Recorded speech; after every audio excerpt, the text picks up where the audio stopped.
The sun wasn't even fully up when I decided to roll up my garage door and get a little fresh air before heading out. The moment the door creaked open, I felt it, eyes on me. Sure enough, across the street stood Karen, arms folded, phone already, in her hand like she'd been waiting for something to pounce on. I thought maybe she was just being her usual nosy self, but then she stormed across the sidewalk yelling that the car sitting inside my garage was hers, that she had just bought it, and that I had somehow stolen it right from under her nose.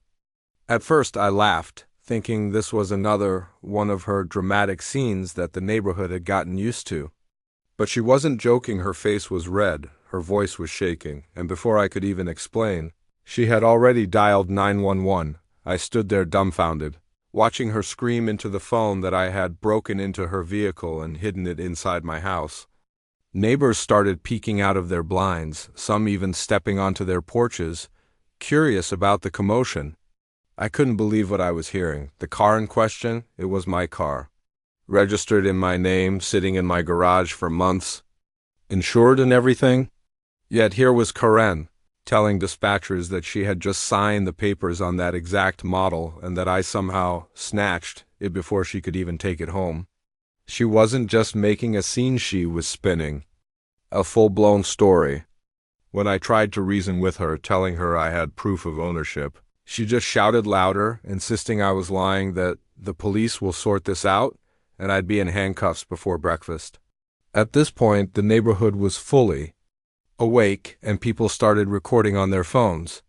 The more the cameras came out, the louder Karen screamed, swearing she was the victim of a grand theft right in her own community. I knew the police would be there any second, and honestly, I was more worried about how they'd react walking into this circus. Would they believe the unhinged accusations pouring out of Karen's mouth, or would the mountain of paperwork I had, title, registration, even the key fob in my hand, be enough to shut her down? The situation was spiraling fast, and Karen wasn't about to back down. The sound of sirens grew louder, echoing down the street, and Karen instantly switched into full performance mode. She waved her arms dramatically, pointing at my garage, like she had uncovered some underground crime ring. "That's the car!" she screamed, pacing in the driveway as though the officers needed stage directions for where to look. I stood there calmly, leaning against the garage frame, key fob dangling in my hand, watching the chaos unfold like a movie. The patrol car pulled up, 2 officers stepping out with that mix of curiosity and caution. They hadn't even made it halfway up the walkway before Karen launched into her tirade, shouting over me, insisting she was the rightful owner of the vehicle. She claimed she had just signed the paperwork at the dealership yesterday and that I had somehow followed her home, snuck into her garage, and stolen it overnight. The officers looked at each other, clearly trying to process the madness spilling out of her mouth. When they finally turned to me, I kept my voice steady and calm. I held up the key fob, pressed the unlock button, and the lights on the car blinked. Instantly. That should have been enough, but Karen wasn't ready to surrender. She shrieked that I hacked the car and reprogrammed the keys just to cover my tracks. By now, a small crowd had gathered, recording everything, whispering about how Karen had truly lost it this time. The officers asked me for proof, and I was ready. I walked inside, grabbed my folder with the title, registration, and insurance all, matching my name and address, and handed it over. One officer flipped through the documents while the other stood back, glancing at Karen, who was pacing like a caged animal, muttering under her breath about justice and thieves in the neighborhood. When the paperwork checked out, I thought the nightmare would finally end, but instead of quieting down, Karen doubled down. She stormed up to the officer holding my documents and accused him of being in on it. She said the dealership must have made a mistake and that her name would be on the title any day now. The look on the officer's face was priceless, half disbelief, half exhaustion, as he tried to reason with her. But Karen wasn't interested in reason. She pulled out what she claimed was her receipt, a crumpled piece of paper that looked more like a printout from a car listing website than an actual bill of sale. She waved it around like it was solid gold, screaming that this was undeniable proof. The officers exchanged another look, and I could tell they were realizing They had walked into a full-blown Karen meltdown of epic proportions. One officer carefully took the receipt from Karen's hand, holding it up like it might explain everything. He scanned it for a few seconds, then looked back at her with raised eyebrows. "Ma'am, this isn't a bill of sale. This is a printout from Craigslist." The crowd chuckled under their breath, and Karen's face twisted with rage, veins popping in her neck. She snatched the paper back and screamed that everyone was conspiring against her. At this point, the officers tried to de-escalate, telling her she needed to calm down. But calming down was the last thing on Karen's agenda. She planted herself in the middle of my driveway, arms stretched wide, yelling that she would not let this thief drive away with her car. She was blocking everything, me, the officers, even the neighbors trying to get back inside their homes. The neighborhood, once quiet, now looked like the stage of a full-blown reality show. The officer, holding my documents, handed them back to me and nodded, almost as if to say, "You're good, she's the problem here." Still, I could see the hesitation in their eyes. Karen was loud, relentless, and had absolutely no filter. They had to tread carefully because one wrong move and she'd be screaming about lawsuits and corruption. And that's when Karen made her biggest mistake yet. She stomped over to my car, yanked on the door handle, and tried to open it. The alarm went off instantly, blaring through the neighborhood like a siren of truth, drowning out her screeching. The flashing lights illuminated her face as she pulled harder, demanding the officers arrest me for tampering with the locks. The officers rushed forward, pulling her away as she fought them, yelling that the alarm was proof the car was rejecting me, the so-called thief. But the key fob was still in my hand, and with a simple press, I silenced the alarm in front of everyone. The crowd erupted in laughter, phones raised higher, recording every second of Karen's meltdown.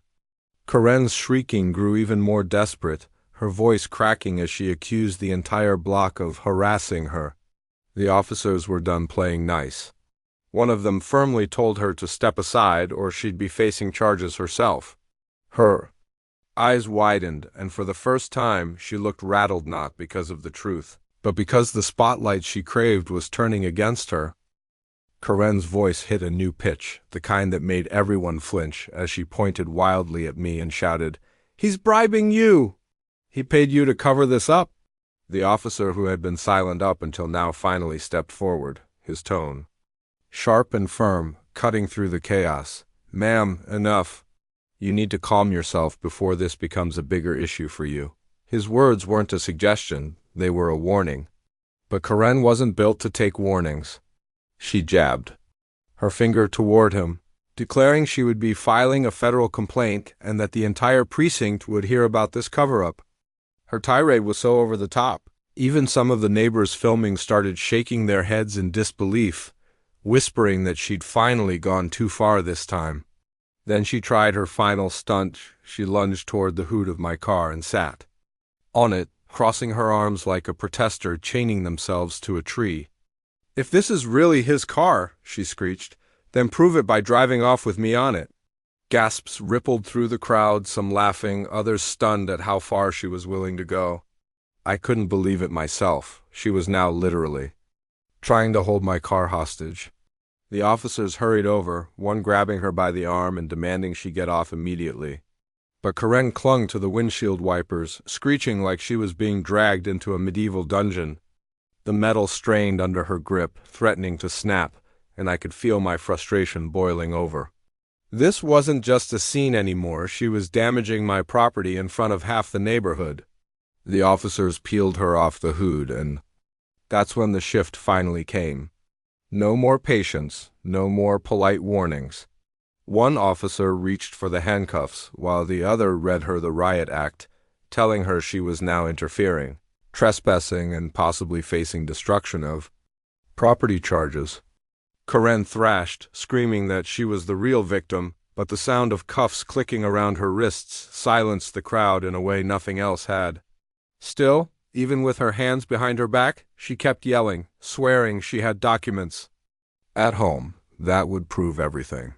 The officers exchanged a glance, clearly tired of the circus, but determined to end it. The neighbors, phones still up, caught every second of Karen being walked down the driveway, sputtering excuses, still shouting my name like I was some kind of villain in her twisted drama. As Karen was marched toward the squad car, her voice carried across the entire block. "You'll all regret this. I'll sue every single one of you," she howled, twisting against the officer's grip like a child refusing bedtime. The neighbors, lining the sidewalks, exchanged looks, some shaking their heads, others openly laughing now that the situation had tipped completely against her. Phones stayed up, capturing her meltdown from every angle like it was the finale of a reality show. Once she was secured by the patrol car, one officer broke away and walked back to me. His tone shifted, calm, professional, but with an edge of sympathy. "Sorry you had to deal with this," he said, handing me back my paperwork. "You're in the clear. We've seen situations like this before." I could tell by the look in his eyes that situations like this was code for "she's done this to other people." The other officer stayed by Karen, who hadn't stopped screaming, though now her voice was cracking from the strain. She yelled about conspiracies, about forged documents, about how the dealership would back her up once they saw the video evidence. Except the video evidence wasn't helping her, it was helping me. All around, phones had caught the alarm. Blaring, the key fob working, the documents proving ownership, and most importantly, Karen physically trying to break into my car. A neighbor from across the street, an older man who rarely spoke, called out, "That's what happens when you mess with people, Karen." The crowd chuckled, some clapping, others throwing in their own jabs. Karen snapped her head toward them, snarling like a cornered animal, shouting that they were all harassing her and she'd have them evicted by the HOA. The irony wasn't lost on anyone. She was the one being taken away, while the rest of us stood free on our lawns. The officer next to me asked if I wanted to press charges for attempted damage to the car. Before I could answer, Karen cut in, screaming, "Do IT? Press charges, then I'll countersue."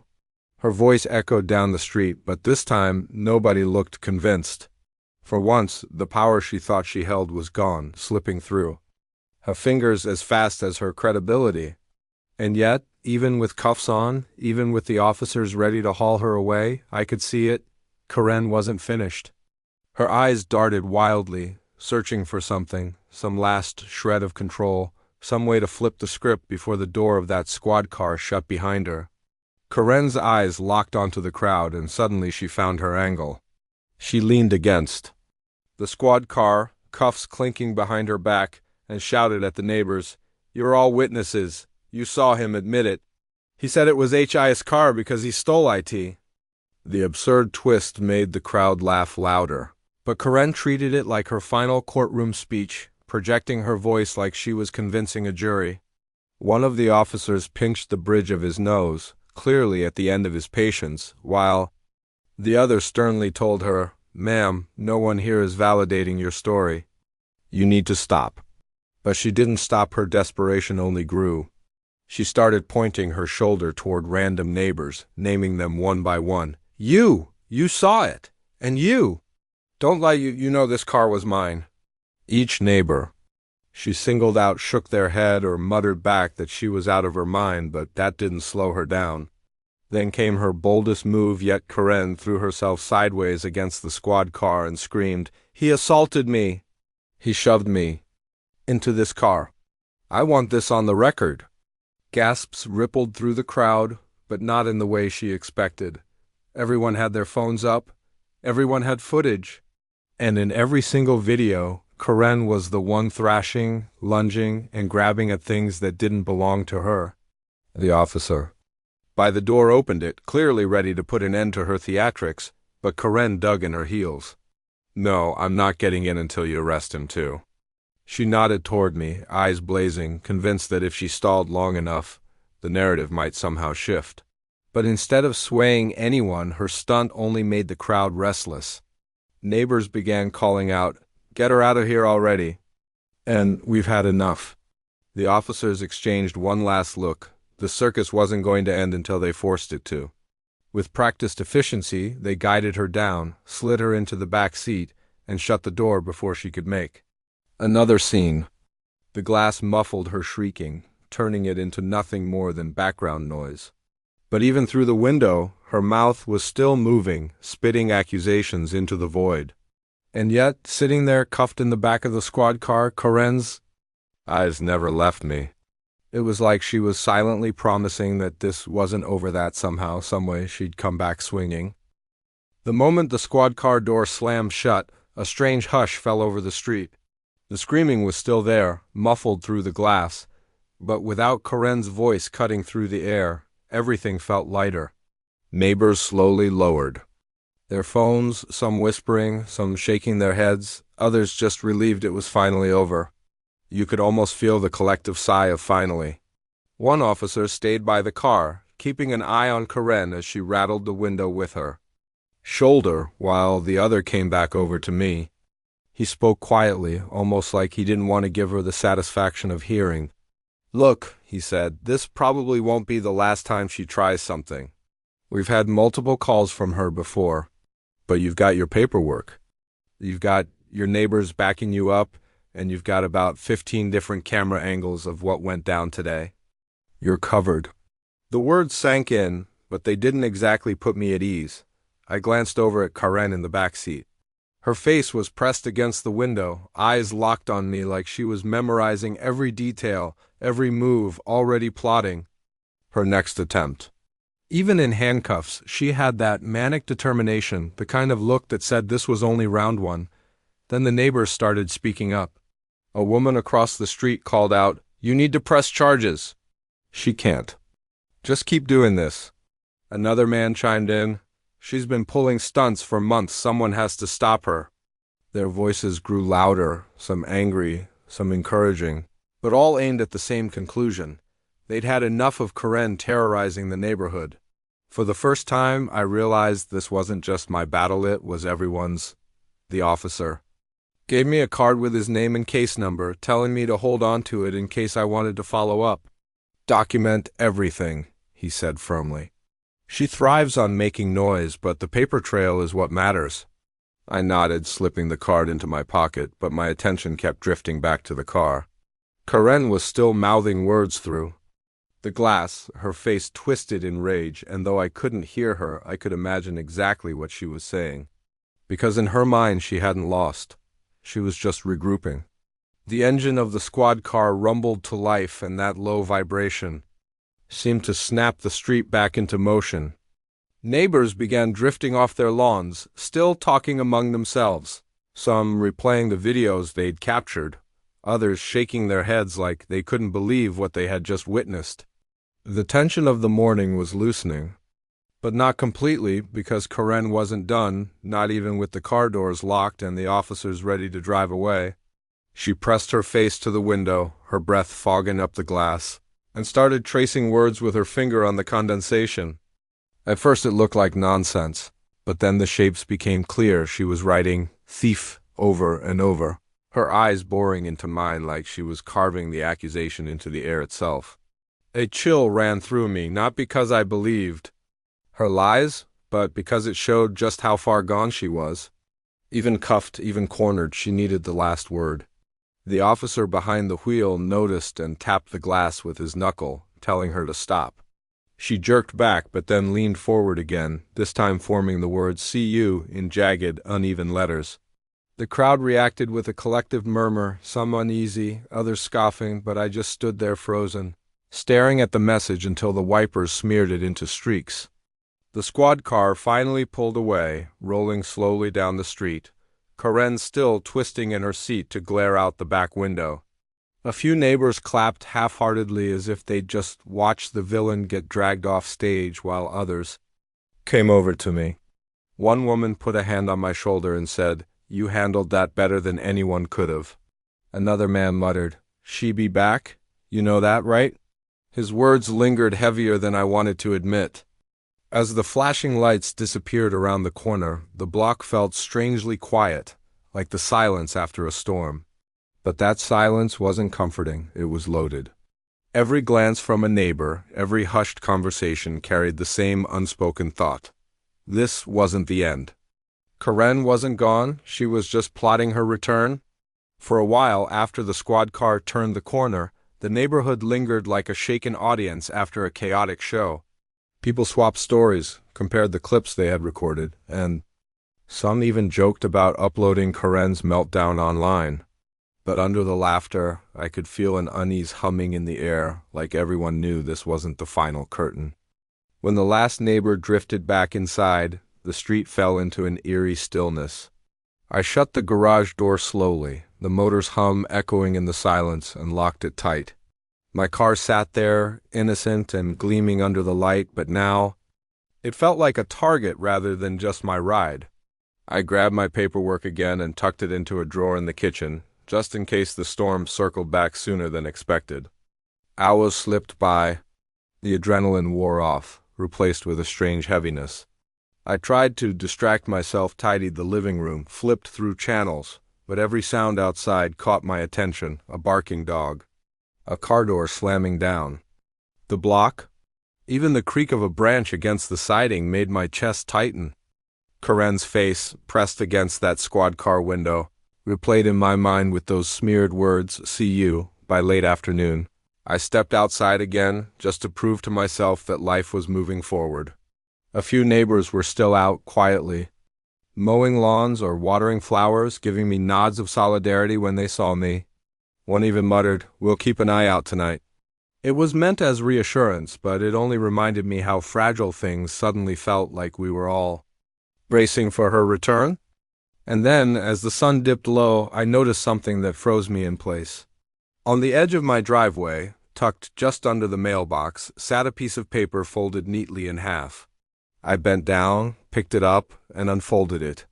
Scrawled across it, in jagged handwriting, was a single sentence: "That car will be mine." The handwriting on the note was unmistakable, erratic, heavy strokes like each letter had been carved into the page with anger. My stomach tightened as I read the words again: "That car will be mine." For a long moment I just stood there in the fading light, the sound of sprinklers and crickets around me, trying to process how Karen could have left this behind when I'd watched her driven off in cuffs. I glanced around the street. Every lawn looked normal: families finishing dinner inside, porch lights flickering on, a couple of kids pedaling bikes down the block. Nothing looked out of place, and yet the hair on the back of my neck stood straight. If she hadn't left it herself, someone else had, someone who wanted me to know Karen wasn't acting alone, or worse, that she had already found a way to reach back into the neighborhood. I took the note inside and laid it on the counter, staring at it under the kitchen light. I thought about calling the officer whose card was in my pocket, but part of me hesitated. If I showed him this, would they even believe it wasn't some prank, or would they chalk it up to neighborhood drama and leave me to deal with it? Night fell, and with it that uneasy silence returned. I double-checked the locks, pulled the curtains tight, and parked myself near the front window where I could keep an eye on the driveway.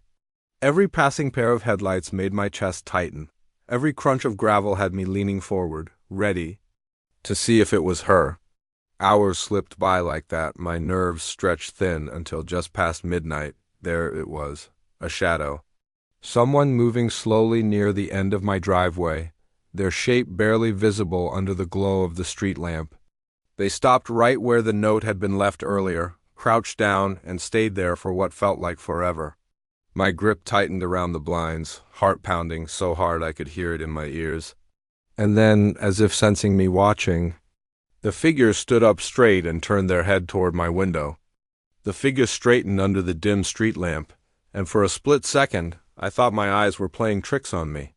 The build was unmistakable, the stiff shoulders, the wild toss of hair, the jerky, agitated movements. It was Karen, my breath caught in my throat. She was supposed to be in custody, supposed to be cooling off somewhere far away. And yet here she was, standing at the edge of my driveway like she had never left. She lingered in the half-light, head tilted, staring at my house with that same unblinking intensity I'd seen through the squad car window.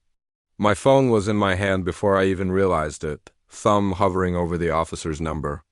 But I didn't call, not yet. I couldn't tear my eyes away. I needed to know what she was doing. She reached into her pocket and pulled something out paper again. She crouched low, pressing it against the base of my mailbox, just like before. Then she stepped back, but instead of leaving, she raised her cuffed wrists toward the light. My blood ran cold. The metal glinted faintly in the glow, still fastened around her wrists, only now connected by a single bent chain link that looked pried open. The neighbor's words from earlier slammed back into my mind. She'd be back. And now here she was, cuffs still dangling, standing on my property in the dead of night. My hand shook against the blinds as she slowly lifted one finger to her lips, signaling me with a chilling she. Before I could react, she turned and melted into the darkness between two houses, gone as if she'd never been there. The street was silent again, but the note remained, fluttering slightly in the night breeze where she had left it. I stood frozen for minutes after she vanished, blinds pressed against my face, waiting for her to reappear from the shadows. My pulse hammered in my ears, and I couldn't shake the image of those half-broken cuffs dangling from her wrists. She hadn't just come back, she'd escaped. And worse, she wanted me to know it. Finally, after convincing myself she was really gone, I unlocked the door and stepped outside. The night air was thick, carrying every sound, the hum of a distant highway, the chirp of crickets, even the faint buzz of a street lamp. Each step toward the mailbox felt heavier than the last. The note sat there, just where she'd tucked it, white paper glowing faintly under the light like bait on a hook. I crouched down, hands trembling, and picked it up. The handwriting was as jagged as before, but this time the message was shorter. More chilling. Garage, 3 a.m. I froze, staring at those words over and over, as if they might change the more I looked at them. My garage, the place this all started. She wasn't just taunting me now. She was setting a time, a place, a promise. I backed away, scanning the street, every shadow suddenly alive. A dog barked 2 houses down, and I nearly dropped the paper. My instincts screamed to call the police, to report everything but another. Part of me whispered a darker thought: what if they didn't come in time? What if she really meant to show up at 3 in the morning, and I was the only one standing between her and whatever plan she had? I locked every door, pulled the blinds tight, and sat in the dark with the clock ticking louder than I'd ever heard it before. Each minute crawled, dragging me closer to 3 a.m., and that's where I'll leave it for now, because this story is only just beginning to spiral out of control. From Corinne's false accusations to her breaking out of cuffs and leaving cryptic threats, one thing is certain: this isn't over. If you've been hooked by the chaos so far, make sure you hit that like button, drop a comment with what you would do if you were in my shoes, and of course, subscribe so you don't miss the next part of this unbelievable saga. Trust me, you're going to want to see what happens next.